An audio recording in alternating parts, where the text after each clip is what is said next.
n'iz'abakurambere baba baradusigiye ntabwo ziboneshwa ijisho ry'umwana w'umuntu. Ni imbaraga twifashisha dukura ku bakurambere bacu. Uherereye he mu Rwanda? Twebwe turi gukorera hano Kibunuzi. Kibunuzi muri ka karere ka Kibungo. Ni akarere ka Kibungo cyane umurenge wa Kibungo? Ni akarere ka Kibungo umurenge wa Kibunuzi. Urakoze mugabo. Nimo kubona amafaranga ubyakira ute kandi uzakoresha iki? Ubu ndishimye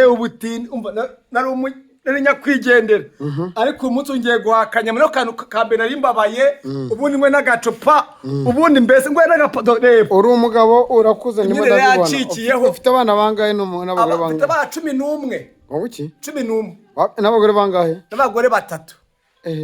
Cyose tebese n'umukene. Nyine ibyo zire byanteye ubukene ariko ubu nakire byarangiye. Mu bagore bawe urababwira iki ku byo muganga gukora bitangaje? Rwose umuganga rwose ni umubyeyi uyu nguyu mbese uyu ni Imana yanjye.